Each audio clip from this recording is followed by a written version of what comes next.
Tienes palabras de vida eterna. ¿Dónde más iré, Dios? ¿Dónde más iré? Tienes palabras de vida eterna. Este pasaje que comenzamos el domingo pasado, el Evangelio según Mateo, capítulo 3, versículo 1 al 12. El título del sermón era Primer comunicado oficial del Rey, y hoy tenemos la segunda parte, así que lea conmigo y luego vamos a orar. Algo que me olvidaba, por favor, ya lo estuvo diciendo el pastor temprano, de poner su celular en silencio, apáguelo, que nada lo perturbe en este tiempo, si usted puede prestar atención a la palabra de Dios. Leamos ahora sí juntos, Mateo capítulo 3, versículo 1 al 12. Dice así la palabra del Señor. En aquellos días vino Juan el Bautista predicando en el desierto de Judea y diciendo, arrepentíos, porque el reino de los cielos se ha acercado.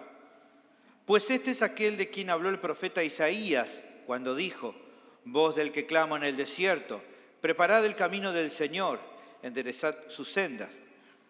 Y Juan estaba vestido de pelo de camello y tenía un cinto de cuero alrededor de sus lomos y su comida era langostas y miel silvestre.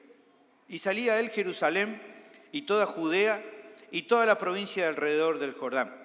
Y eran bautizados por él en el Jordán, confesando sus pecados. Al ver él que muchos de los fariseos y de los saduceos venían a su bautismo, les decía, generación de víboras, ¿quién os enseñó a huir de la ira venidera? Haced, pues, frutos dignos de arrepentimiento. Y no penséis decir dentro de vosotros mismos, a Abraham tenemos por padre, porque yo os digo que Dios puede levantar hijos a Abraham aún de estas piedras. Y ya también el hacha está puesta a la raíz de los árboles. Por tanto, todo árbol que no da buen fruto es cortado y echado en el fuego. Yo a la verdad os bautizo en agua para arrepentimiento, pero el que viene tras mí, cuyo calzado yo no soy digno de llevar, es más poderoso que yo. Él os bautizará en Espíritu Santo y fuego. Su aventador está en su mano y limpiará su era y recogerá su trigo en el granero y quemará la paja en fuego que nunca se apagará. Oremos, bendito Dios, te agradecemos por esta preciosa reunión que nos estás regalando, por todo lo que hemos escuchado. Te ruego que nos guíes ahora, nos des entendimiento en esta exposición bíblica que pueda ser de edificación para los que estamos aquí y realmente puedas obrar en nuestra vida por medio de tu palabra. Dame entendimiento, sabiduría para exponer tu palabra y que tu nombre sea honrado en medio nuestro, en el nombre de Jesús. Amén. Si bien por lo general las personas valoran a un mensajero fiel, a alguien que sea fiel en la tarea de dar un mensaje, la historia nos demuestra que no siempre es así. No todos los mensajeros fieles son valorados. Algunos no aceptan el mensaje, pero no tanto por un problema personal que puedan tener con un mensajero, sino por el contenido de lo que informan. Un caso emblemático del Antiguo Testamento en cuanto a esto es el relato de la historia del rey Acab y su relación con un mensajero de Dios como era el profeta Micaía. Si usted lee allí en 1 Reyes 22, del 1 al 28, se nos cuenta que en una ocasión, cuando el rey Acab, el rey de Israel, se unió a Josafat, el rey de Judá, un rey bueno, Josafat, Acab no, y se unieron para una guerra, dice la historia que llamaron a los profetas para que vaticinaran el resultado de la contienda. Luego de que todos los profetas pronosticaran la victoria de esta alianza de reyes, Josafat le pregunta a Acab si quedaba algún otro profeta por consultar.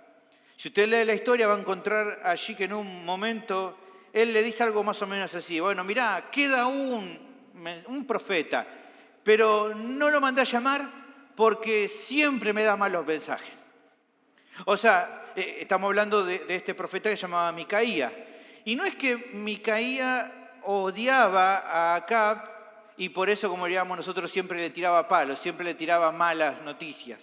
De hecho, si en la historia lees, vas a ver que bien en claro el profeta le dice, antes de dar el mensaje a los reyes que estaban en ese momento, él dice con claridad en el versículo 14 de este relato, le dice a la gente que lo había llamado, vive Jehová, que lo que Jehová me hablare, eso diré. Qué bueno, ¿no? Que sea fiel a lo que iba a hablar. El asunto es que como este rey era malvado y el profeta Micaía era fiel a Dios, cada palabra que le dirigía evidentemente confrontaba con los pecados de este rey. La reacción negativa del rey no se debía a un mal servicio del mensajero, sino al rechazo del mensaje por no querer aceptar la realidad de las cosas, lo que Micaía le decía. El problema no era el mensajero, ni siquiera el problema era el mensaje, sino la disposición del rey para escuchar el mensaje. ¿Por qué menciono esto al comenzar el pasaje de hoy? Bueno, porque lo que estamos viendo en este pasaje, por lo que estamos viendo, la respuesta de los oyentes al mensaje de este heraldo del Señor, Juan el Bautista, fue dispar. Algunos lo recibieron de forma positiva y otros no.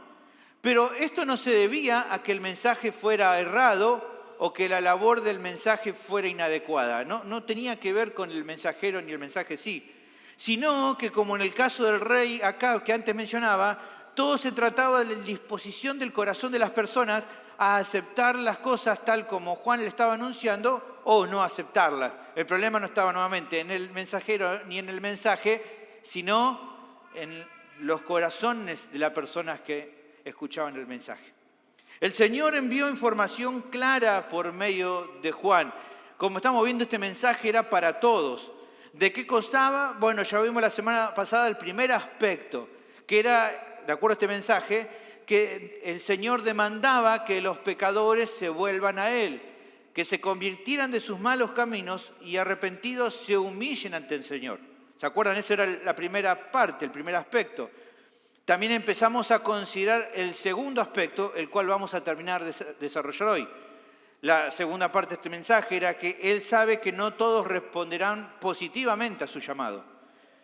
Y al Señor no le sorprende el rechazo abierto de algunos o que otros digan que lo aceptan pero sigan viviendo como si nada les hubiese dicho.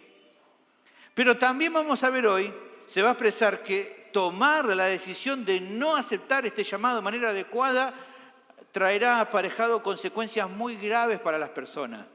Consecuencias que estamos hablando respecto a la condenación de sus vidas.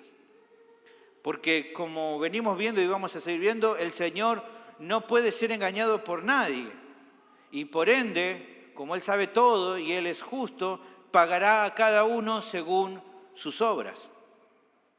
Esta enseñanza apunta a llamar a la reflexión a la audiencia original. Los hace pensar acerca de las expresiones de Juan el Bautista y sobre la trascendencia del contenido de su mensaje, para que entonces ellos consideren con seriedad que seguir a Cristo rindiendo su propia voluntad al señorío de Cristo no era una cuestión opcional, no era si querían o no querían. Porque, como estamos viendo, no hay otra senda, no hay otro camino fuera del arrepentimiento verdadero. El mensaje de Juan, que será también en parte el mensaje del Señor, es el llamado a arrepentirse, a abandonar el pecado y volverse al Señor. Así que también de la misma manera esta segunda parte merece toda nuestra atención porque considero que puede hablar de manera muy edificante a nuestros corazones. Realmente cuando lo estuve preparando, el Señor habló de una manera muy preciosa y espero que también lo haga con tu vida hoy. El tema del sermón es el siguiente. El Señor ha enviado un heraldo con un mensaje para todos.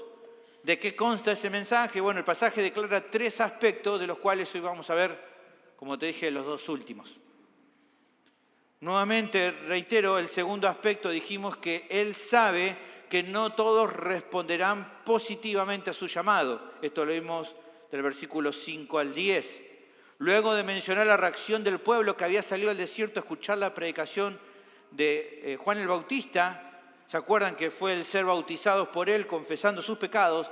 A continuación se nos refleja la aparición de otros 2 grupos importantes en este relato, unos grupos que luego van a aparecer en varias ocasiones. Y no solo la aparición de estos nuevos personajes, sino las palabras de Juan dirigidas a estas personas.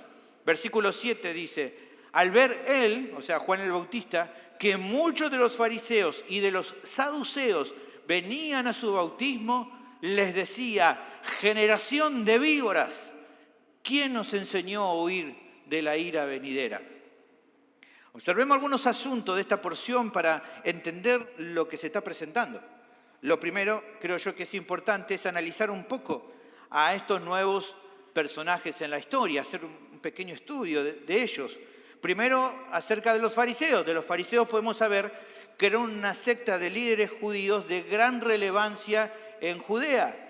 Especialmente y específicamente ellos ejercían su influencia en las ciudades más importantes de la región, por ejemplo, en Jerusalén. Por eso varias veces cuando vemos a Jesús en Jerusalén aparecen fariseos, porque era uno de los lugares donde más ellos estaban. No existe una información clara que especifique el origen de este grupo o la fecha en que se crea esta secta de los fariseos, pero algunos estudiosos consideran que provenían de grupos religiosos, políticos, formados en el siglo II a.C. En ese tiempo se formaron bandas, grupos que se opusieron a gobiernos extranjeros que dominaban Israel y que los querían llevar a abandonar su fe, oponiéndose de manera abierta a ella. Aunque en ese momento estos grupos surgieron con fines nobles, con el tiempo se fueron deslizando de sus ideales más religiosos para solo sostenerse en cuestiones netamente políticas. Fueron dejando, por así decir, la fe y todo se trataba de posicionarse como personas que podían dirigir al pueblo. Ya para ese entonces, como decía, habían arrancado grupos que no eran esencialmente fariseos, pero de los cuales se desprende y ya cuando llegan los fariseos ya habían dejado prácticamente todo interés, digamos, netamente en la fe judía para involucrarse más profundamente en temas políticos en la nación. Para la época del libro del Evangelio según Mateo, ingresar a este grupo selecto era bastante difícil. No cualquiera podía ser admitido dentro de los fariseos. Los periodos de prueba para el acceso duraban un tiempo considerable, durante los cuales el postulante tenía que demostrar una capacidad muy dura, muy fuerte, para seguir la ley ritual que se le imponía. Otro dato interesante es que la tendencia de los fariseos era generalmente tener una empatía muy baja, un poco acercamiento con el resto de las personas. En particular, ellos mostraban un gran rechazo con los gentiles, también tenían un gran rechazo con los recaudadores impuestos, a quienes acusaban de traidores a la patria, y con todo aquel al cual ellos podían considerar que era un pecador incorregible. Cuando ellos veían a alguien y decían, no, este es un re pecador, no querían tener ningún tipo de relación. Fíjense, por ejemplo, en Lucas capítulo 7, versículo 39. Ahí se cuenta la historia de una mujer pecadora que había ido a ungir al Señor. Y dice, cuando vio esto, el fariseo que la había convidado, que una mujer estaba ungiendo al Señor, el fariseo dijo para sí, hablando de Jesús, si fuera profeta, conocería quién y qué clase de mujer es la que le toca, que es pecadora. O sea, dice, si realmente fuera alguien como nosotros, los fariseos, personas que sabemos un montón, entendería que ni se dejaría tocar por una mujer así, porque es una mujer pecadora, incorregible, perdida. Incluso en algunos casos llegaban a tener un gran desprecio de la gente de a pie, como diríamos nosotros de aquel entonces. En una ocasión, en Juan capítulo 7, versículo 49, algunos de los fariseos dijeron de manera abierta acerca de la gente común del pueblo, mas esta gente que no sabe la ley, maldita es, decían. Fíjense la clase de relación que tenían con el pueblo. Para el tiempo donde Jesús va a aparecer, el problema central de este grupo era, según las palabras de un historiador, el siguiente, escuche. Los fariseos conformaban una comunidad santa, entre comillas, que se autoproclamaba justa. Eran aislacionistas legalistas que no tenían consideración o respeto por aquellos que no pertenecían a su propia secta. Creían firmemente en la soberanía de Dios y en el destino divino y que solo ellos eran el verdadero Israel. Los fariseos se consideraban súper espirituales, pero su espiritualidad, entre comillas, era totalmente externa y consistía en seguir la observación meticulosa de una variedad de rituales y tabúes religiosos, la mayoría de los cuales ellos y otros dirigentes religiosos habían ideado durante varios siglos anteriores como suplementos a la ley de Moisés. Estos rituales, dice este historiador, eran conocidos colectivamente como la tradición de los ancianos, a propósito de la cual Jesús hizo a los fariseos una de sus más fuertes reprimendas, acusándolo de que estaban enseñando como doctrinas mandamientos de hombres, como ya vamos a ver en Mateo capítulo 15, versículo 9. En medio de esta situación Jesús aparece entre ellos. También mencionamos otro grupo, aparte de los fariseos, que eran los saduceos. Estos hombres, este grupo, llegaban o estaban al otro extremo del espectro religioso de los judíos, porque a diferencia de los fariseos, en cuanto a su doctrina, eran ultraliberales. Esta secta de los saduceos también surgió en el periodo intertestamentario, un par de siglos antes, pero en particular, a diferencia de los fariseos, de las altas esferas sociales entre los sacerdotes. Eran como parte de la aristocracia, eran complacientes en cuanto a lo religioso, pero también en lo político. Por eso tenían una relación mucho más amistosa con el Imperio Romano y como que dirigían mucho más el orden político dentro de la nación. Los saduceos afirmaban aceptar la ley de Moisés como una autoridad religiosa suprema y única, despreciando las tradiciones a las que tanto se aferraban los fariseos. Los fariseos eran mucho de sus tradiciones, los saduceos decían, eso es cosa de ustedes nomás. No había justamente gran unión entre los dos grupos. Para la época del Nuevo Testamento, el afianzamiento en su liderazgo era tal que estaban asociados casi por completo con el sumo sacerdocio. Los sumos sacerdotes eran, aparte de dirigir el trabajo en el templo, eran también como los mayores responsables políticos a los cuales Roma le daba autoridad dentro de la nación, allí en Israel.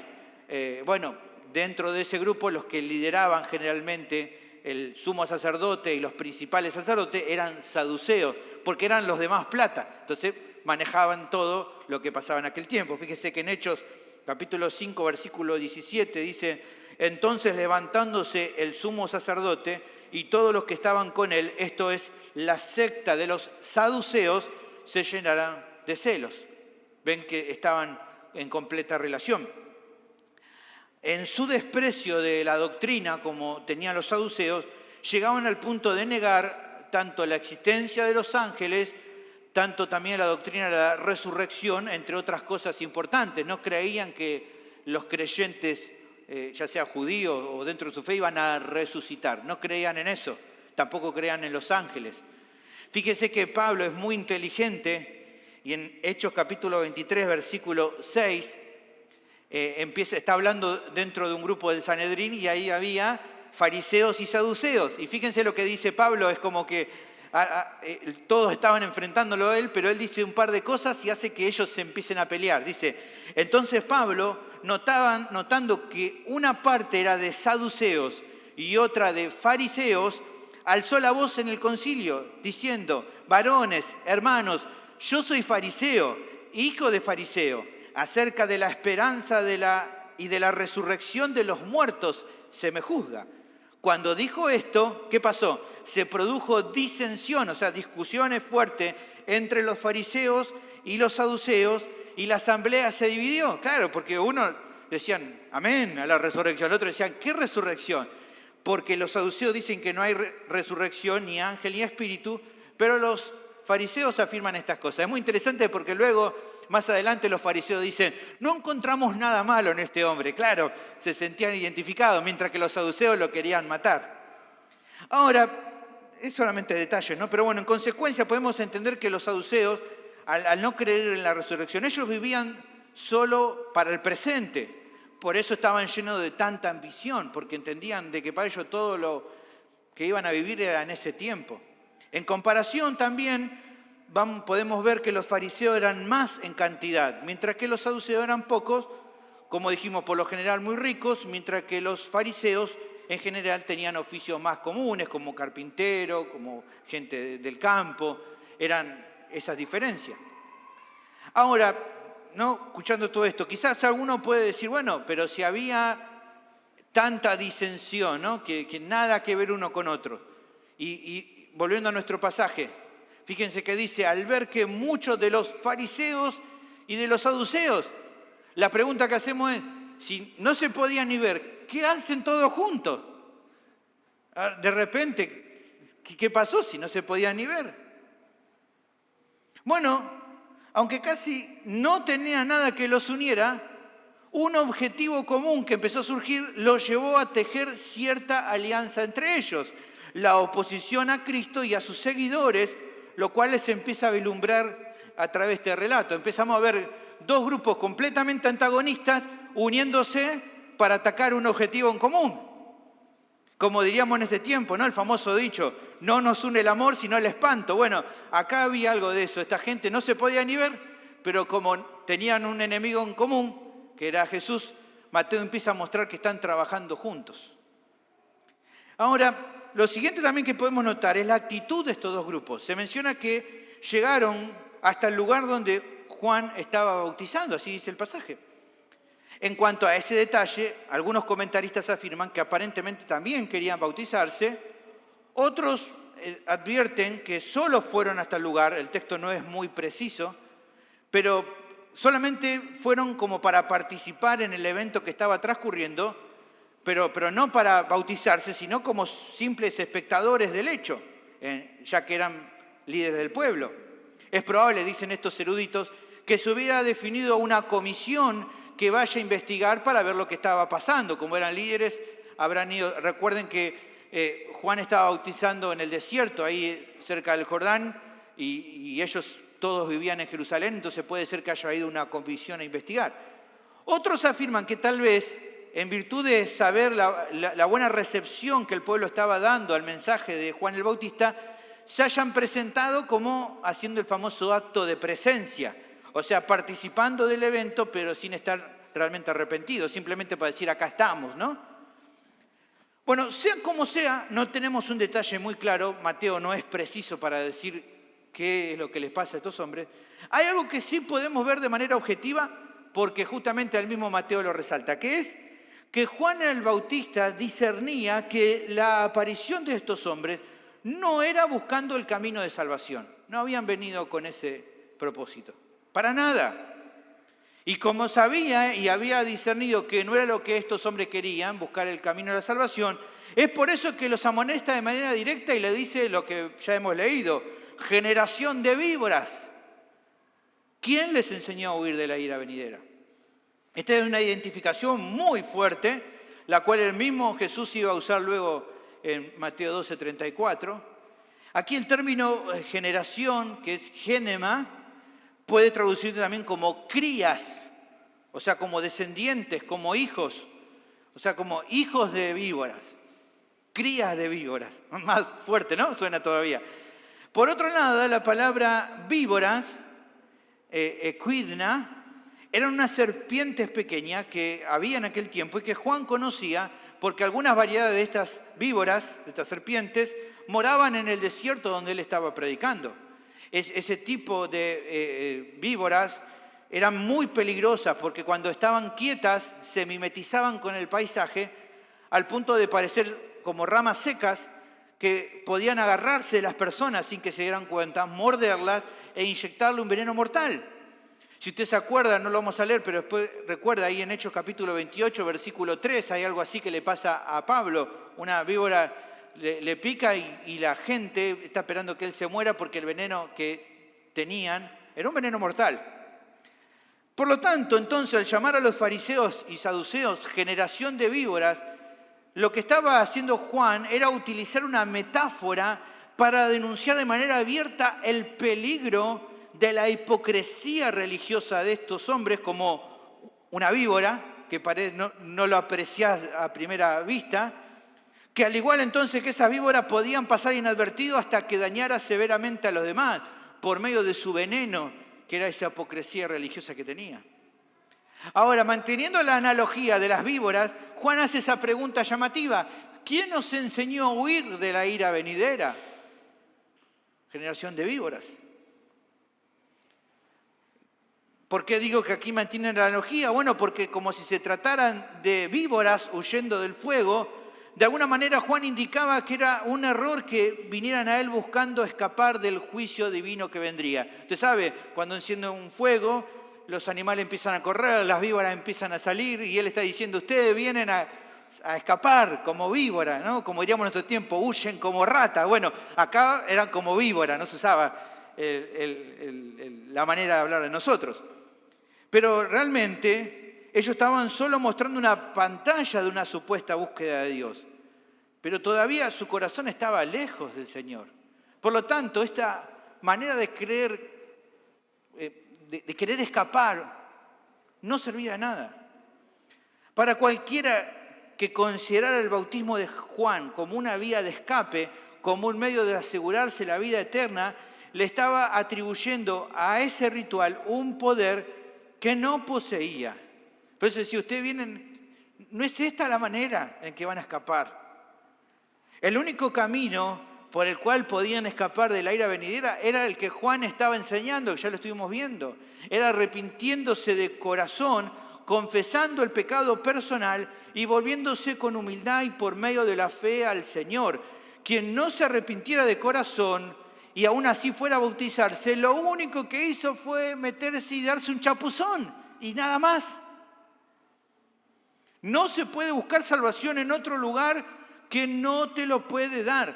Eso es absurdo, porque como estamos viendo, solo hay un camino, el que Juan está presentando y que luego Jesús va a desarrollar más en detalle.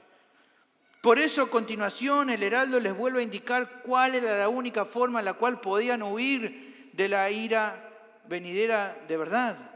Él le dice en el versículo 8, haced pues frutos dignos de arrepentimiento, y no penséis decir dentro de vosotros mismos, a Abraham tenemos por padre, porque yo digo que Dios puede levantar hijos a Abraham aún de estas piedras. Le remarca con mayor claridad lo que antes resaltó, que todo el que quiera estar a cuentas con el Mesías que pronto iba a aparecer, debía reconocer su condición y entonces dar frutos dignos de arrepentimiento, como dice aquel pasaje. O sea, mostrar los frutos que corresponden a alguien que se arrepiente de verdad. De nada sirve que alguien diga que está arrepentido de su pecado si sigue viviendo tal como siempre o con un cambio meramente superficial. Eso no es arrepentimiento de verdad.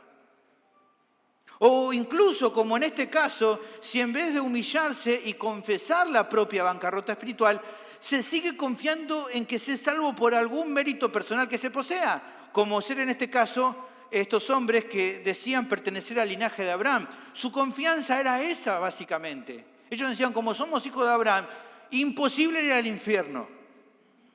Algunos rabinos llegaban a decir, Abraham está en la puerta del infierno, para que si un judío llega a esa puerta, le diga, no, no es por acá, es para arriba.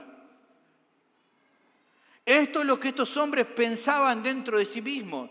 Incluso lo que en ciertas ocasiones enseñaba dentro de sus propios círculos.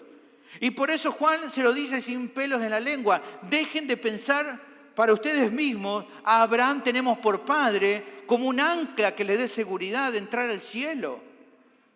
Porque la realidad es que nada fuera de la gracia de Dios obrando en la vida del pecador arrepentido que confía en la obra de Cristo puede dar salvación. Solamente eso.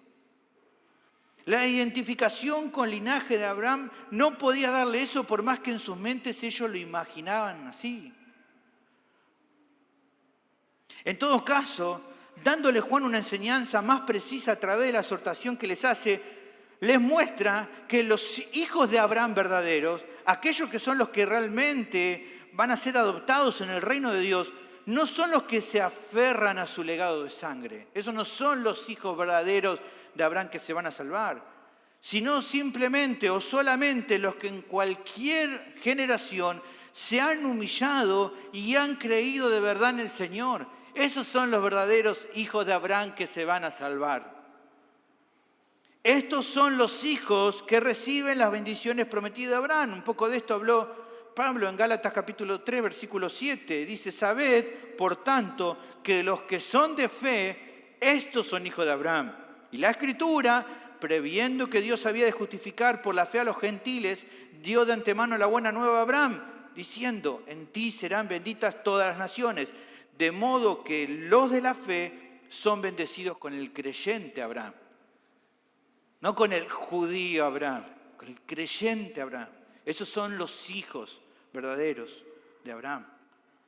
Pero sobre todas las cosas, estos descendientes genuinos no serían de un grupo exclusivo, como el que tanto los fariseos y saduceos creían que eran, sino personas de cualquier procedencia.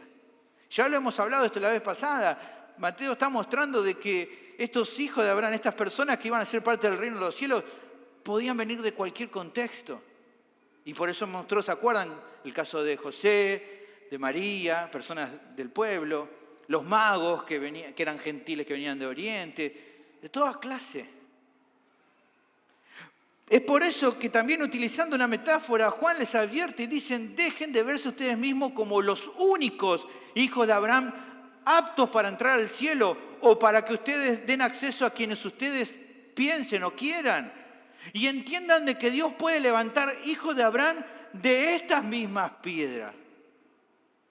¿Qué está queriendo decir esto? Bueno, piénselo conmigo. ¿Quién podría pensar que una roca muerta podía convertirse en un hijo de Abraham y por ende ser un ciudadano de los cielos? ¿Quién podría pensarlo? No, imposible, ¿no? Diríamos nosotros. Bueno, de la misma manera, para los fariseos y para los saduceos, difícilmente o casi imposible, una persona común del pueblo o un gentil o incluso un traidor infame, que era para ellos un recaudador de impuestos, como lo fue en su momento Mateo, podía tener un acceso al reino de Dios. Tan imposible sería para pensar de que una piedra pueda hacerse un hijo de Abraham, como que alguna de estas personas, quien ellos llamaron maldito, podía también ser un ciudadano del reino de los cielos. Pero ¿saben una cosa? Lo que está diciendo Juan aquí, que toma a Mateo, es que para el Señor no era imposible. Que así como podía ser de una piedra del río un hijo de Abraham verdadero, lo mismo podía ser de una persona que para los estándares de este grupo no era posible. Dicho de una forma más simple, es como que Mateo, al traer esta historia, estuviera testificando y diciendo, Dios puede hacer que una piedra se convierta en un descendiente espiritual de Abraham. Claro que sí, porque es lo que hizo conmigo, dice Mateo. Lo que queda por responder es el motivo por el cual el apóstol da todas estas explicaciones a su audiencia original. Pensemos juntos. La enseñanza de Juan era un asunto que tal vez la gente común del pueblo no conocía en profundidad, lo que estamos viendo hasta acá. La pregunta es, piense conmigo, los fariseos y los saduceos ¿no sabían que el camino para llegar al reino de los cielos es por medio del arrepentimiento y de la fe al Señor? ¿Qué piensa usted? Claro que lo sabía. Como estudiosos de las Escrituras, entendían por la enseñanza del Antiguo Testamento que el camino para entrar al reino de Dios era por medio de una vida de fe y que refleje los frutos correspondientes a un arrepentimiento verdadero. Hay muchísimos pasajes del Antiguo Testamento que muestran que ese es el camino. Simplemente por citar uno, fíjense, Ezequiel 33, 18 y 19. Cuando el justo se apartare de su justicia e hiciere iniquidad, morirá por ello. Versículo 19. Y cuando el impío se apartare de su impiedad e hiciere según el derecho y la justicia, o sea, hiciere fruto digno de arrepentimiento, vivirá por ello. Claramente el Antiguo Testamento mostraba que la bendición, el gozo de la salvación iba a venir a través de una vida que se arrepentía y que dejaba las cosas del mundo. Pero aunque sabían todo esto, a causa de su pecado, su actitud no fue la que se esperaba.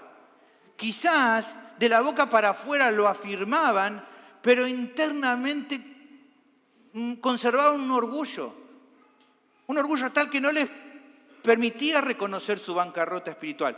O sea, quizás es probable que los fariseos y los saduceos, con todo el conocimiento que tenían de la Escritura, Le dirían a las personas, vuélvanse a Dios, mientras que ellos por dentro se sentían seguros de que iban a ir al cielo por pertenecer al linaje de Abraham. ¿Ven?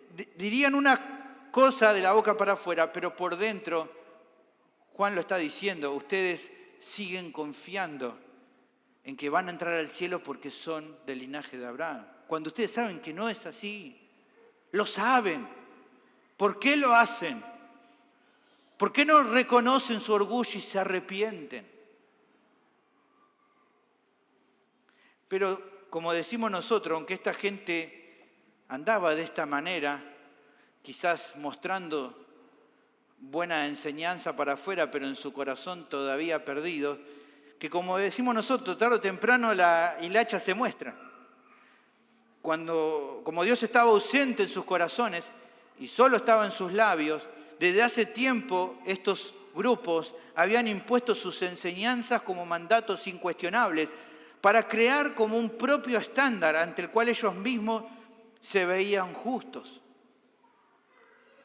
¿Cuál era el problema más grave de estos hombres? El mismo que el de todo pecador en general, que para mitigar sus conciencias buscaban algo que los justifique y que acalle esa voz interna que le hacía ver de tanto en tanto que algo no estaba bien delante de Dios. Porque eso empezó a pasar cuando la verdad te empieza a mostrar, vos sabés que algo no está bien y ahí o tomás el camino adecuado, que es el arrepentimiento, o buscás hacer algo que acalle tu conciencia y que la tape haciéndote dar una falsa tranquilidad. Y por lo tanto, llegaron al punto de organizar en su tiempo toda una estructura social, política, religiosa, que le diera tranquilidad a sus almas, pero que a su vez les permitiera seguir gozando de los deleites mundanos. Por eso el Señor los va a reprender y va a decir, ustedes se esfuerzan, por ejemplo, en diezmar el comino, en el eneldo y un montón de cosas y se olvidan de lo más importante de la ley, que es la misericordia y el amor. Ustedes se preocupan tanto por lo de afuera y lo de adentro está muerto. Eso le va a mostrar más adelante. Se lo va a decir de una manera más directa.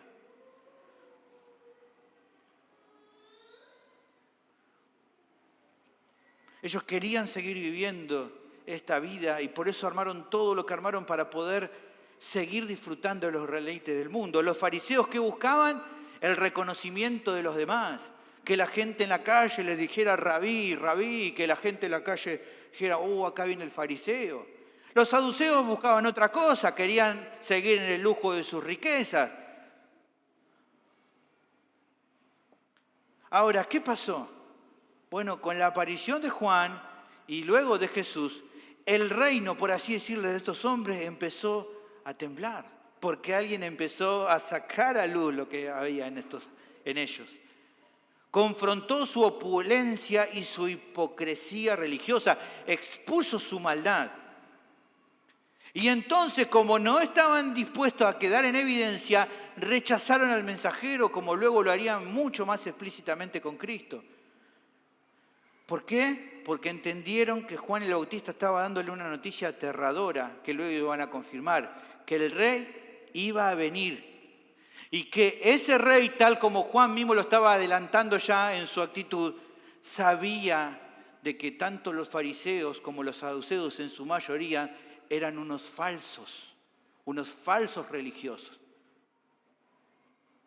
Sabía que Jesús, por así decirlo, iba a destapar la olla y que si eso pasaba, ellos podían perder esa vida de pecado que tanto amaban. Y eso es lo que va a terminar de declarar Juan a continuación en el versículo 10. Y ya también el hacha está puesta a la raíz de los árboles. Por tanto, todo árbol que no da buen fruto es cortado y echado en el fuego. Utiliza una analogía muy directa. Dice, el hacha está colocada en la raíz de los árboles, ¿ven? Como para dar el golpe. O sea, digamos en esta ilustración, el agricultor, que era el Señor, iba a comenzar a talar. Pero era obvio que no iba a tirar abajo un árbol con buenos frutos. Lo que haría ese cortar sería al árbol que no dé los frutos adecuados. A ese iba a cortar y a echar en el fuego, algo de lo que vamos a hablar un poquito más en la sección final. Ahora, ¿qué es lo importante de esta porción que está queriendo mostrar acá Mateo? Bueno, que este leñador sabe cuáles son los árboles que dan buenos frutos y cuál no. Él sabe perfectamente.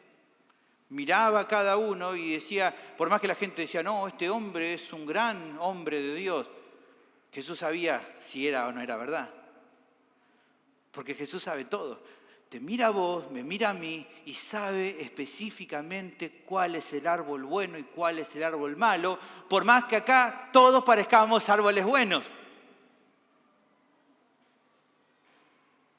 Y eso es tremendo porque justamente el árbol es la vida de cada pecador. Por lo tanto, no sirve de nada aparentar ser un buen árbol delante del Señor y no serlo, porque Él sabe si eso no es. ¿Cuál es la enseñanza entonces? Que nadie debe ser tan necio como para tratar de disimular su condición. ¿Por qué? Porque tal vez a otras personas podés engañar, pero al Señor nadie lo va a engañar. Y al árbol que no dé buen fruto lo va a cortar. Como vengo diciendo en esta segunda sección, no todos responden de manera positiva al llamado del Señor. Pero el énfasis de esta parte del mensaje es que Él sabe perfectamente eso, que no todos van a responder de manera positiva, pero también que Él discierne quién sí y quién no. Por lo tanto, la reflexión para la audiencia original y para nuestras vidas es que no nos engañemos a nosotros mismos, ni tratemos de hacerlo con Él, porque Él conoce por completo lo que pasa en nuestros corazones y evalúa con precisión la calidad de nuestros frutos. Finalmente, el tercer aspecto del mensaje que el Señor enviaba por medio de su heraldo es que el Señor retribuirá a cada uno según su respuesta. Él va a dar a cada uno según la respuesta de este llamado. Eso lo vemos en el versículo 11 y el 12. El relato prosigue con unas palabras adicionales de Juan que comparan su ministerio con el de aquel al que él representaba como heraldo. Dice, yo a la verdad os bautizo en agua para arrepentimiento, pero el que viene tras mí, cuyo calzado yo no soy digno de llevar, es más poderoso que yo. Él os bautizará en Espíritu Santo y fuego. Lo primero que menciona es lo que él está diciendo. En verdad, lo que él estaba haciendo era, en verdad, yo bautizo con agua para arrepentimiento. Como ya venimos observando, a través del mensaje que Juan pregonaba, llamaba a las personas al arrepentimiento, lo cual llevaba a que muchos se bautizaran como señal de aceptar el mensaje, confesando sus pecados. Esto es lo que él estaba haciendo, que ya lo hemos visto. Su labor era muy importante porque, como hemos visto por el texto que cita de Isaías, estaba preparando el camino del Señor. Pero como él mismo afirma, no se comparaba en importancia a aquel al que precedía y que muy pronto iba a hacer su aparición pública. Por eso él declara de manera sincera, el que viene detrás mío, cuyo calzado no soy digno de llevar, es mucho más poderoso que yo. Muy interesante, hermano, porque una de las tareas más bajas entre los siervos de aquel tiempo era sacarle el calzado a un amo y a sus visitas para lavarle los pies. Para eso se le sacaba el calzado. De eso es lo que está hablando aquí Juan. De quitarle las sandalias para lavarle los pies a quien uno sirve. Pero ¿qué es lo que dice aquí Juan? Él expresa que no se ve digno ni siquiera de una tarea tan baja como esa ante lo sublime, santo y todopoderoso que es aquel que portaba esas sandalias. Una muestra clara de la humildad de este siervo fiel, que no debería ser diferente a cualquier otro. Por eso más adelante, en Juan capítulo 3, versículo 30, él va a decir, es necesario que él crezca, pero que yo mengüe, porque aquí lo importante es él. A eso le agrega acá esta parte, dice, yo no soy digno ni de quitarle las sandalias para lavarle los pies. Solo un breve paréntesis, hermano querido, ¿te identifica la humildad de Juan? ¿Es así como te ves a vos mismo ante la grandeza de aquel que servimos? Juan lo define como más poderoso que él. que el que va a venir es muchísimo más poderoso y da la razón. Hace un contraste entre su bautismo y que el Señor haría. Dice, yo bauticé para arrepentimiento, pero Él va a bautizar con Espíritu Santo y fuego. Ahora, ¿qué significa eso? Hay muchas interpretaciones de esta afirmación. Una de las más famosas es la que se enseña en muchos círculos carismáticos, que Cristo iba a bautizar con el Espíritu Santo y fuego en el sentido de una experiencia grande, espiritual, emocional, o que provoque reacciones muy fuertes en las personas que se acercan a Dios. Bueno, considero que no es eso lo que Juan el Bautista quiere expresar. Ese tipo de enseñanza no tiene sustento bíblico, por más que a veces vos hayas escuchado tal vez predicadores que te vayan diciendo, vení acá adelante porque Jesús te va a bautizar con Espíritu Santo y fuego, ¿no? Y te dice, y vos pasabas y decís, bueno, ¿no? Y te sentías olor, a ver si tenías olor a quemado, no había nada de eso, pero así te decía, ¿no? Y vos pasabas, ¿y dónde está el fuego? Bueno, no tiene sustento bíblico eso. Mi opinión, al revisar el contexto de lo que se viene explicando y lo que también se va a decir a continuación, la manera de comprender esta afirmación de Juan se hace bastante clara simplemente leyendo lo que dice. Este bautismo de Jesús en Espíritu Santo y fuego debe relacionarse con dos tipos de personas a las cuales se viene haciendo referencia a este pasaje. ¿Qué venimos hablando de las personas? Los que responden positivamente al mensaje del Señor y los que no lo hacen. De esto viene hablando en todo el pasaje. En los primeros, en aquellos que con sinceridad responderían al llamado del Evangelio, son los que efectivamente recibirían el bautismo de Cristo en el Espíritu Santo, que es la gloriosa experiencia espiritual del cambio interior y de ser a partir de los beneficios del nuevo pacto un lugar donde el Espíritu Santo more. Algo que Pablo, por ejemplo, explica en 1 Corintios 6, 19. ¿O ignoráis que vuestro cuerpo es templo del Espíritu Santo, el cual está en vosotros, el cual tenéis de Dios y que no sois vuestros?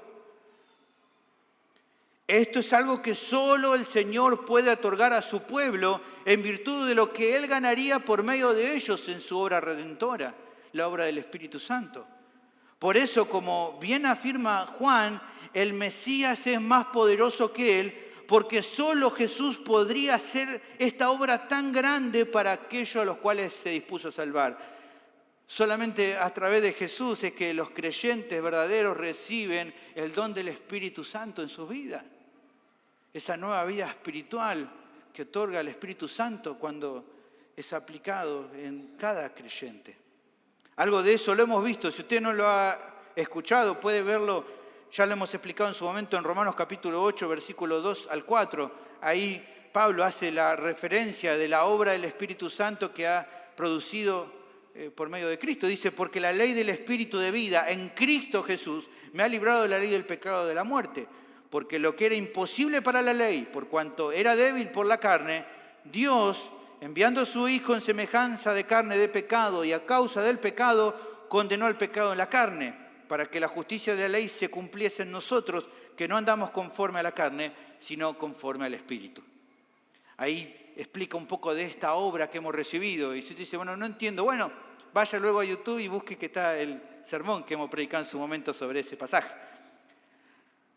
Por eso es que también con toda humildad, pero con toda veracidad, Juan declara que tamaña obra de Cristo lo pone en un lugar de honor muy por encima del universo entero y por lo tanto él se siente indigno de tocar la sandalia de sus pies. Pero por otro lado, como una advertencia muy fuerte, Juan confirma lo que el mismo Señor hará con aquellos que lo rechazan, ya sean de manera abierta o de manera encubierta. Aquellos que rechacen su mensaje y por ende le dan la espalda al Rey, a ellos el Señor los va a bautizar con fuego. O sea, los va a castigar. Por eso cuando alguien te dijo, un predicador, vení que el Señor te va a bautizar con fuego, bueno, que no te bautice con fuego.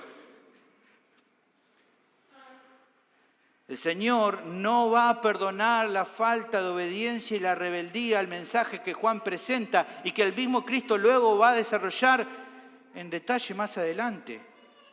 Eso es lo que significa bautizar con fuego. y no recibir algún tipo de experiencia emotiva por la imposición de mano de un predicador efusivo. Nada que ver. La realidad que está anticipando el heraldo es la misma que los 4 evangelistas quieren dejar claro, que si bien cada pecado que el ser humano cometa lo hace responsable delante de la santidad de Dios, el mayor mal que lo lleva a la condenación eterna es despreciar al Salvador al rechazar su mensaje. Eso es centralmente la realidad de por qué serán las personas condenadas en el fuego eterno. Juan lo dice en capítulo 3, versículo 18, el que en él cree no es condenado, pero el que no cree ya ha sido condenado porque no ha creído en el nombre del unigénito de Dios. Lo que queda por responder es, ¿para qué explica esto Mateo a sus oyentes? Bueno, para que comprendan el tercer aspecto del mensaje que el Señor ha enviado para todos por medio de su heraldo, que va a retribuir a cada uno según la respuesta que brinde. Aquellos que se humillen y se vuelvan a Él, los bendeciría con la experiencia gloriosa del Espíritu Santo en sus vidas como un adelanto y garantía de la gloria venidera, algo de lo cual se habla en Efesios capítulo 1, versículos 3 y 14. Pero, en cambio, a los que obstinadamente persisten en llegar al cielo por el camino de las obras o que busquen justificarse a sí mismos por algo que posean, recibirán el fuego de la ira del Rey. No tendrán parte del reino de Dios, sino que recibirán la misma suerte que los que rechazaron de manera abierta la bondad del Señor, porque delante de Él no hay excusa. La condenación será recibida tanto por el impío que nunca quiso a Dios, como por aquel religioso que solo lo honró, pero de forma superficial, sin rendir su vida de verdad al Señor. Y eso, hermanos, se termina de comprobar con las palabras finales de Juan en esta porción, que demuestra y le da sustento a lo que digo de bautizar con el Espíritu Santo y fuego. Fíjense, versículo 12.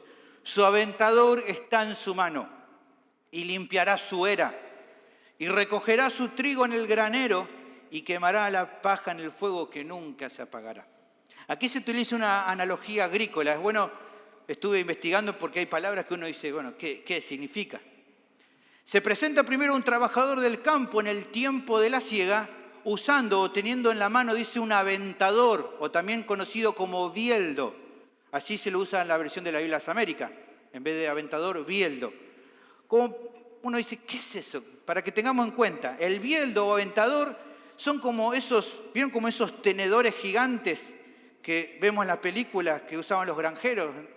Ese tenedor con muchos así pinchos largos, eso sería un bieldo, un aventador. Ahora también vemos que dice aquí la era.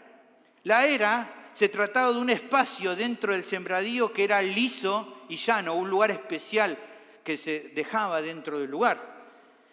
Allí en la era se esparcían los granos que se cosechaban. Los segadores ponían todo ahí en la era y luego usaban o animales para pisar o palos para golpear las gavillas que contenían los granos, de tal forma que con ese pisotón de los animales o con el palo se rompiera la cáscara y así se separaban los granos de la paja, o sea, lo útil de lo inservible. Una vez que se hacía todo ese proceso, justamente se agarraba el bieldo para levantar del piso y lanzaban al aire, lo tiraban al aire. Como el grano era más pesado que la paja, el grano caía de vuelta y la paja, como era más liviano, era llevado por el viento. Entonces la paja, lo inservible, se iba y el grano volvía a caer en el piso. A este procedimiento de lanzar y que una cosa se vaya y otro caiga, se lo conocía justamente como aventar. Es por eso que Juan menciona al bieldo como lo que es, un aventador, algo que sirve para aventar. Una vez separados, el grano de trigo, que era lo que se podía utilizar para comestible, era tomado y guardado en el granero y a la paja que quedaba se la quemaba. Así se limpiaba la era, como dice aquí el texto. Con esta descripción en mente es que podemos entonces determinar fácilmente cada elemento de la analogía. El trabajador del campo, ¿quién sería? El Señor. Con el aventador en su mano, Él iba a limpiar su era separando la paja del trigo. El trigo son aquellos que recibieron su mensaje de forma positiva. La paja, en cambio, son todos los que no respondieron de manera adecuada. ¿Qué hará con unos y con otros? Al trigo lo almacenará en el granero, o sea, van a heredar el reino de los cielos, y a la paja la va a quemar. Pero, fíjense, y acá sale un poco de la analogía, a la paja literal que se prende fuego y solo en unos minutos se consume, es diferente a aquellos, justamente dijimos que son aquellos que no respondieron adecuadamente al mensaje, los va a quemar como esa paja, pero como indica el texto, con un fuego que nunca se apagará. A la paja literal la prende fuego y rápidamente se quema, pero a los que Él está llamando, que son aquellos que resistan el mensaje y sean condenados, serán quemados, pero dice con un fuego que nunca se va a apagar. Su castigo durará por toda la eternidad, no será solo por un momento. Terrible destino será el que reciban todos los que rechazaron el camino de la salvación. Ahora, al reflexionar en estos conceptos, me surgen algunos pensamientos finales, los cuales considero que eran parte de la enseñanza que el apóstol quería dar a su audiencia original, pero que es muy importante igual para nosotros también. Primero, por un lado, la importancia que este pasaje tiene para todo creyente genuino, que incluso, habiendo recibido la salvación, todavía lucha con ese pequeño fariseo que todos tenemos en nuestro interior y con el que muchas veces tenemos todavía que batallar. Porque déjame decirte que uno sabe acerca de que la única confianza que poseemos para ser acepto en el reino de los cielos es una vida constante de fe y arrepentimiento. Todos lo tenemos re claro. Y por ende, en general, esa es la actitud que adopta el cristiano, el vivir de acuerdo a esta realidad, sabiendo que la salvación no es algo que hayamos logrado por nuestros propios méritos y vivimos de acuerdo a esa realidad por lo general. Pero así todo, en ocasiones hay que reconocer que nos viene la tentación a tomar el ejemplo de los fariseos y los saduceos, el sentirnos más importantes por algo propio que tenemos. Quizás no lo decimos delante de todo, no, yo sé que es porque el Señor ha sido bueno conmigo. Pero por dentro luchamos, decimos, pero yo también soy bueno. Ah, qué bueno que soy. La verdad que el Señor se sacó la lotería conmigo. ¿No? Pero no lo voy a decir delante de los demás. Algunos sienten que en la vida venidera habrá tal vez una puerta chiquita para todos aquellos que fueron salvos pero que eran inmaduros o que tenían poco conocimiento. Y en cambio para ellos va a haber una puerta especial. Esta es la puerta de Sergio. Vení, Sergio, vos. Sí, esta es la puerta preparada para vos. Esta es la puerta preparada para el pastor reformado de sana doctrina. Para los otros allá van la puerta chiquitita. Así como vemos en este relato, no lo decimos de forma abierta, no nos vamos a quemar, pero esa semilla de orgullo está en el corazón. Está todavía. Mi exhortación es, querido hermano, alejate de esa clase de pensamientos. Si bien a Dios le agrada que crezcas, el crecimiento espiritual nunca te va a hacer más soberbio, sino más humilde.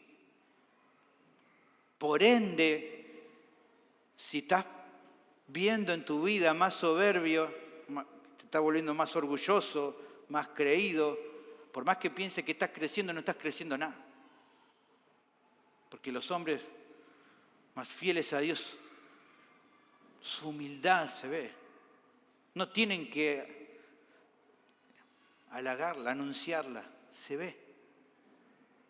El creyente maduro es el más consciente de su propia indignidad personal y como Juan el Bautista en su corazón y en sus obras se refleja un espíritu semejante al que había en Juan, diciendo, es necesario que Cristo crezca y que yo mengüe.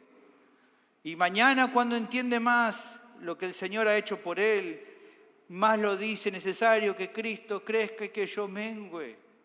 Y hasta el último día de su vida el creyente fiel dirá, es necesario que Cristo crezca y que yo mengüe.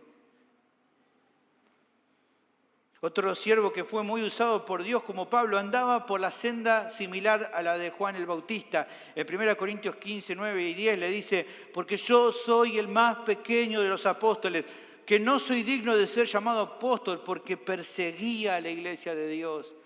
Pero por la gracia de Dios soy lo que soy. Y su gracia no ha sido en vano para conmigo. Antes he trabajado más que todos ellos, pero no yo, sino la gracia de Dios conmigo. Y es interesante que él dijera esto justo a los corintios, porque era el gran problema que tenían los corintios. Ellos se creían mucho. Por eso animaba a que dejaran este tipo de actitud tan triste. Y en 1 Corintios 4, 7 los habla y dice, porque ¿quién te distingue? ¿O qué tienes que no haya recibido? Y si lo recibiste, ¿por qué te glorías como si nunca lo hubieras recibido? Como si no lo hubieras recibido. Guardémonos de esta actitud, hermano.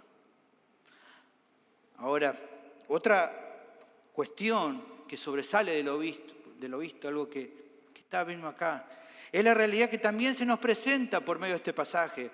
Vemos que muchas personas acudían a la predicación de Juan. Algunos parecían que de verdad estaban arrepentidos. Otros simplemente tenían curiosidad, algunos por compromiso. Otros, no lo menciona el texto, pero seguramente ni siquiera fueron. Ni aparecieron, ni les importó. Y uno podría decir tal vez, bueno, por ahí el Señor va a tener más contemplación de los que se acercaron o se tomaron el tiempo de escuchar el mensaje. No creo que el Señor sea tan duro con los que confesaron sus pecados y se bautizaron, pero tiempo después se alejaron, que aquellos que nunca movieron ni un dedo por el cristianismo. Quizás alguno piensa eso. Bueno, con los que algún día estuvieron entre nosotros y se fueron, o los que tal vez dijeron que amaban al Señor están lejos, quizás el Señor tenga más contemplación con los que nunca vinieron. ¿Qué es lo que vemos en este pasaje? Que nada que ver. Que si bien el Señor tuvo compasión y por eso amorosamente llamó, y llama hoy a todos a que vengan arrepentidos de corazón a Él, un día su paciencia se va a acabar.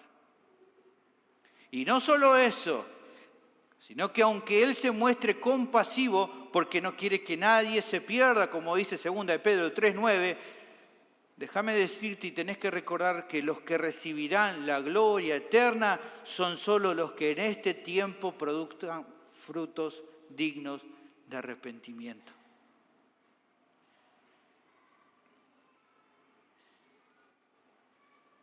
¿Y cuál es uno de los frutos dignos de arrepentimiento? La perseverancia. Por eso, por ejemplo, Jesús va a decir más adelante, mas el que persevera hasta el fin, este será salvo. No el que estuvo un tiempito y después vive su vida como quiere. Tristemente hay personas que piensan, no, pero un tiempo sirvió, no se va a ir al infierno. No, mirá todo lo que hizo. Al que persevera hasta el fin, ese será salvo. Los que lo hayan seguido superficialmente o de la boca para afuera o tal vez durante un tiempo o buscando algún provecho personal, pero sin haber humillado sus corazones con sinceridad, solamente esas personas van a recibir el fuego eterno. De la misma manera que los incrédulos, los ateos y todo el que nunca quiso saber nada de Dios. No va a ser diferente.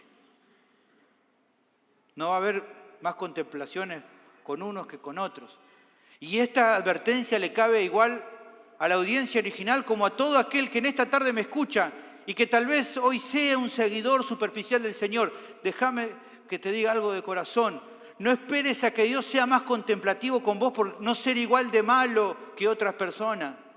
Quizá vos estás diciendo, está bien, pastor, yo sé que todavía tengo que cambiar, pero yo no soy como mi vecino. Ese es un malo, ese es un corrupto, ese es un delincuente, un chorro, un ladrón, un asesino. Yo no soy ese.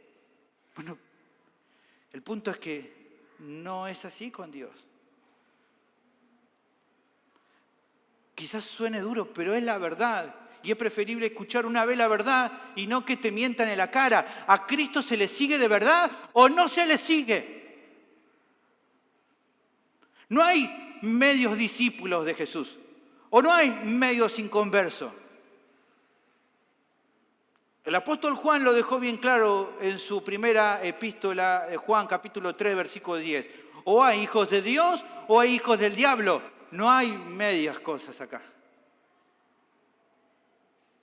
Ahora bien, es claro que yo no sé, ni nadie sabe acá con certeza quién es quién, como recién decíamos hace un rato. No te estoy acusando de que no seas, básicamente porque no lo sé. Nadie aquí tiene un visor especial para ver tu corazón. Pero ¿sabes una cosa? Eso no es lo que realmente importa. Lo más importante y terrible a la vez es que aquel que un día te va a juzgar a vos y me va a juzgar a mí, sí sabe qué es lo que hay en tu corazón. Y eso debería hacerte temblar, no que yo lo sepa o no, porque yo no hago nada, porque yo no te voy a juzgar.